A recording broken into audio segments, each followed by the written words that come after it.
Welcome back, everybody. Today we're diving into something that sounds like it's straight out of a sci-fi movie. Oh, yeah. Yeah, the Main Ground Combat System, or MGCS. Okay. You've probably heard about this joint projects between France and Germany to build the tank of the future. And guess what? What? We've got our hands on some declassified blueprints, some leaked specs, and some expert analysis that paint a pretty wild picture of what future battlefields might look like. Yeah, what's fascinating about the MGCS is that it's not just an upgrade, you know? Right. We're talking about a total rethink of land warfare. Yeah. Imagine a tank that acts like a mothership. Wow. Coordinating swarms of drones, robotic allies, and all while being plugged into a battle cloud, sharing real-time intel. It's like something out of a video game, but with real-world stakes. Okay, before we get lost in the tech here, let's take a step back. Okay. The MGCS is being designed to replace the Leopard 2 and Leclerc tanks. Right. Sometime in the 2040s or 2050s. So what's driving this need for a completely new system? I mean... Well, think about the threats modern tanks face, everything from hypersonic missiles and drone swarms to sophisticated cyber attacks. Oh, wow. The old way of doing things just doesn't cut it anymore. Yeah. The MGCS is designed to handle these evolving threats. Okay. And it does that by pushing the boundaries of what a tank can be. So let's talk about those boundaries. Okay. One of the things that jumps out from the blueprints is the firepower. Yeah. There's been a lot of debate between Germany and France about the main cannon. Germany wants a 130-millimeter cannon, while France is pushing for a 140-millimeter beast. Wow. I mean, either way, it's a serious upgrade from the 120-millimeter cannons on current tanks. Oh, yeah. You're absolutely right. This cannon debate gets to the heart of the challenges of any international collaboration. Right. Each country has its own priorities and wants. Sure. The final choice will have a massive impact on what the MGCS can do. Think about it. 130 millimeter offers a good balance between firepower and logistics, making it easier to transport ammunition and maintain. Right. But the 140 millimeter, that's a statement. Yeah. It's about raw destructive power. It makes you wonder if those 140-millimeter rounds would even need to hit their target directly. Oh. I mean, the shockwave alone could probably take out a whole building. That's not outside the realm of possibility. Wow. But let's not forget the MGCS isn't just about brute force. Right. It also incorporates some pretty revolutionary defensive features. Yeah, the blueprints show an unmanned turret, which is a big departure from traditional tank design. Exactly. The idea is to keep the crew safe inside a heavily armored capsule. Separate from the turret. Not only does this improve survivability, but it also allows for a lighter, more mobile platform. And speaking of mobility, we're seeing plans for a hybrid engine. Oh, really? Yeah. That means silent electric operation for tactical maneuvers and a powerful diesel engine when you need to move fast. Can you imagine a 60-ton tank sneaking up on you in complete silence? That's a game changer. It's a whole new level of stealth. Yeah. And think about the tactical advantages. Yeah. A commander could position the MGCS in a strategic location using electric power, minimizing noise and heat signature. Right. Then, when the time is right, they can unleash the full power of the diesel engine for a surprise attack. Wow. It adds a whole new dimension to battlefield tactics. All right, so we've got a super stealthy tank with a cannon that could level a city block. Right. But there's more. Okay. Right. What about these rumors of drone swarms and augmented reality helmets? Oh, yeah. It sounds like something out of a science fiction movie. It does, doesn't it? But that's the reality of the MGCS. Yeah. It's a glimpse into the future of warfare. Wow. The idea is to integrate swarms of mini drones controlled by the MGCS to provide reconnaissance, jam enemy communications, or even launch attacks. So they can launch attacks. Yeah, imagine the possibility. So it's not just a tank. It's a mobile command center for a whole squadron of drones. Exactly. That's a massive force multiplier. Exactly. And to control all of this, the crew would be using augmented reality helmets and 4K screens. Oh, wow. These systems provide a 360-degree view of the battlefield, overlaying critical information right before their eyes. Wow. It's all about giving the crew an unprecedented level of situational awareness. That sounds like a lot to handle. Yeah. But as amazing as all this tech is, it also makes you wonder about the complexity. I mean, building and maintaining this thing has got to be a nightmare, right? You're hitting on a key challenge with any cutting-edge technology. Yeah. The MGCS is a masterpiece of engineering, Right. but it's also incredibly complex. Yeah. The blueprints show intricate systems and components all working together in perfect harmony. Okay. But what happens when something goes wrong? Right. You're going to need highly trained technicians, specialized tools, and a constant need for software updates and cybersecurity patches. Oh, gosh. It's like the ultimate high-maintenance sports car. Yeah. Except instead of taking it to the mechanic, you've got a whole team of engineers swarming around it. That's a good analogy, but the complexity doesn't end there. Okay. We also need to consider the human element. Right. How do you train soldiers to operate a system this advanced? How do you ensure they can make the right decisions under pressure? Yeah. Especially when they're relying on AI and automation. So it's not just about building the MGCS, it's about building a whole ecosystem around it. Right. Training logistics, maintenance, cybersecurity. That sounds expensive. That's putting it mildly. Yeah. Early estimates put the development costs at over 10 billion euros. Wow. And that's just for the initial design and testing. Right. Once you factor in production training and everything else, you're looking at a truly astronomical price tag. Which raises a lot of questions. Sure. Can nations even afford this? And if they could, how many can they actually field? Right. Will it be enough to make a strategic difference? These are all valid concerns. Yeah. The MGCS represents a potential revolution in land warfare. Right. But it also comes with a hefty price tag. Uh-huh. And that's just the beginning. Okay. We haven't even touched on the ethical considerations of AI integration and autonomous weapons. Right. But that's a topic for another part of our deep dive. All right, so we've seen the MGCS's firepower, its stealth capabilities, and even gotten a glimpse into its high-tech cockpit. Yeah. But it's clear this thing is more than just a tank. Right. It's a whole new way of thinking about warfare Uh-huh. with its own set of challenges and potential pitfalls. Right. What do you say we take a quick break and then come back to explore some even more thought-provoking aspects of this ambitious project? That's good. All right, let's get back to this tank of the future. Okay. We touched on the MGCS's connection to this combat cloud earlier. Yeah. To be honest, it sounds like something straight out of a sci-fi movie. It does have a futuristic ring to it, doesn't it? But the underlying concept is surprisingly straightforward. Think of it as a secure network that links every MGCS unit on the battlefield. Okay. Not just tanks, though. Right. We're talking other friendly forces, drones, sensor systems, you name it. It's like everyone's connected. Yeah, the combat cloud allows all these elements to share information in real time. Wow. Enemy positions, terrain, data, tactical plans. Yeah. It all gets funneled into this network. So if I'm understanding this correctly, every unit out there has a complete up-to-the-second picture of what's happening. You got it. That's incredible. Yeah. No more relying on outdated intel or static maps. This level of connectivity changes the entire game when it comes to coordinated warfare. Wow.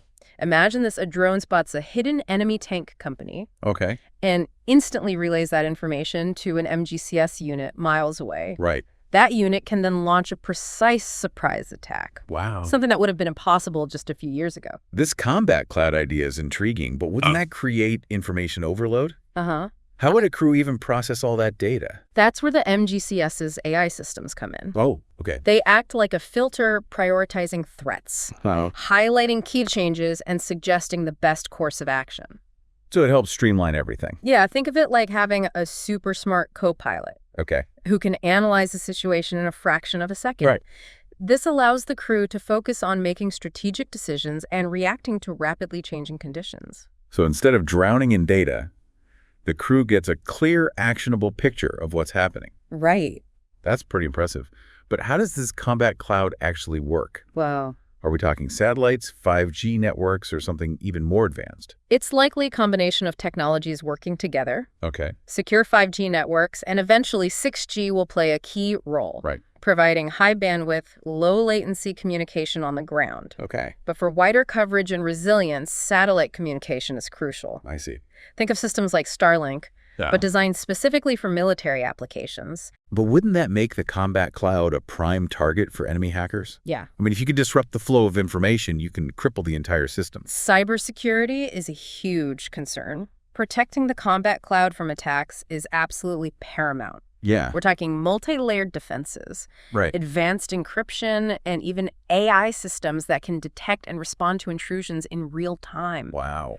It's like a digital arms race playing out alongside the physical one. We were just discussing the MGCS's reliance on artificial intelligence. Right. I have to admit, The idea of AI playing a role in warfare is both exciting and a little unnerving. It's understandable to have mixed feelings about AI, especially in a military context. But remember, in the context of the MGCS, AI is primarily about enhancing human capabilities, not replacing them. Right. Think back to that information overload problem. AI steps in to help the crew make sense of the chaos, not to make decisions for them. Right. The human remains in control, making the final call on whether to engage a target or not. Okay, that's reassuring. I think a lot of people worry about autonomous tanks roaming the battlefield, making decisions without human input. Those are valid concerns, and they're being taken very seriously by the people designing these systems. Right. The emphasis is on a human-in-the-loop approach, ensuring that human operators retain control over lethal decisions. Right. But even with those safeguards in place, there are still risks. Like what? What happens if the AI makes a mistake?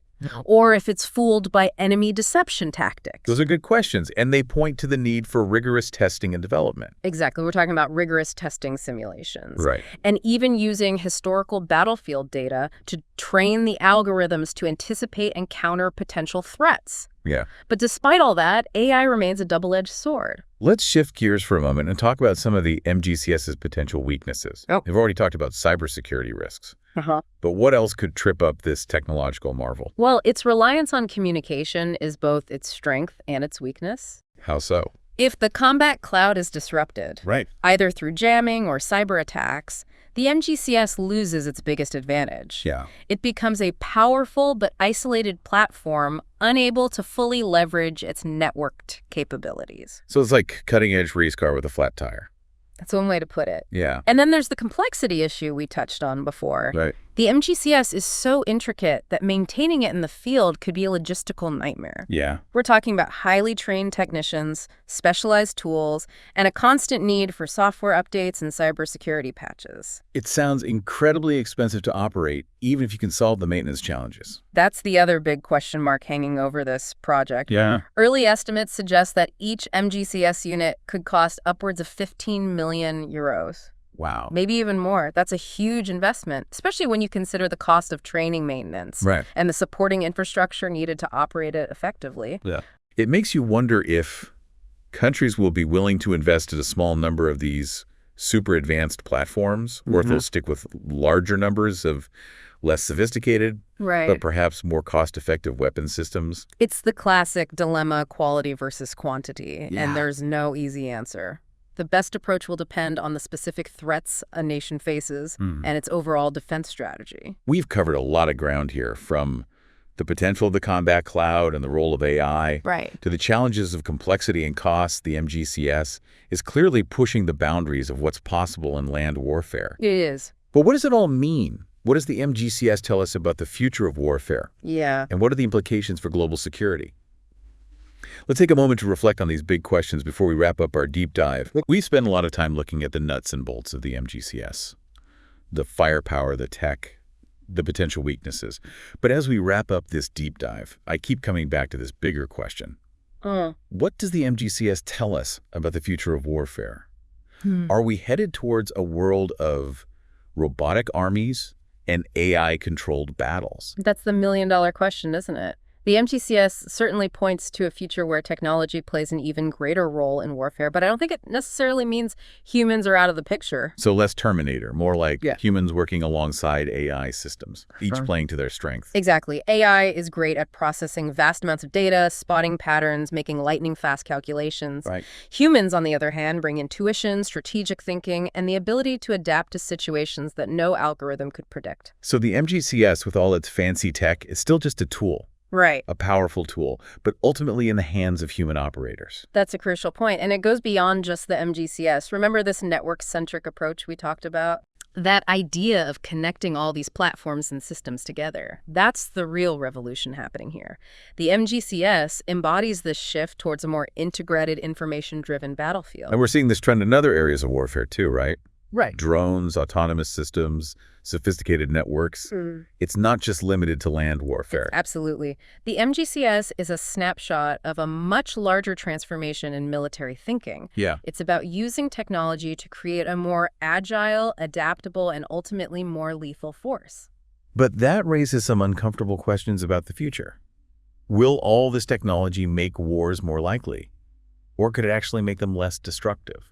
There are no easy answers here. It's a complicated equation. Yeah. On the one hand, highly precise network weapons systems could, in theory, reduce collateral damage and civilian casualties. If you can surgically target military objectives, you minimize the impact on innocent lives. Right. But on the other hand, the very existence of these powerful tools might make countries more willing to use force. It might lower the threshold for conflict. So it's a double-edged sword, more precision, but potentially more conflict. It's a lot to consider. And then there's the issue of access. Right now, only a handful of countries have the resources and the technological expertise to develop systems like the MGCS. That creates an imbalance of power, with a few nations holding a significant technological edge. Which leads to a new kind of arms race, right?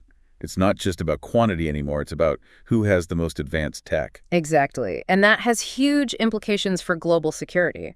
Will these advanced weapons systems deter conflict, or will they just make wars more asymmetrical and unpredictable? It's a question we all need to be thinking about. So as we wrap up our deep dive into the MGCS, what's the takeaway for our listeners? What should we, as informed citizens, be thinking about as this technology continues to develop? I think the most important thing is to stay engaged and informed. Understand the capabilities and the limitations of these systems. Don't be afraid to ask tough questions about the role of AI in warfare, the potential for autonomous weapons, and the impact of all of this on global stability. This isn't just about military strategy. It's about a larger conversation we need to be having as a society. You've given us a lot to think about today. We've gone from declassified blueprints to the future of warfare. Yeah. I have to admit, I'm both excited and a little overwhelmed by the possibilities and the challenges that lie ahead. That's a perfectly natural response. The future is rarely clear-cut, especially when it comes to technology. But one thing is certain, the MGCS and systems like it are pushing the boundaries of what's possible, forcing us to confront some fundamental questions about war, peace, and the role of technology in our lives. And that's what makes these deep dives so fascinating. We're not just learning about new gadgets, we're grappling with ideas that could reshape the world. So to all our listeners out there, keep exploring, keep asking questions, and keep those brains buzzing. The future is something we create together. Until next time.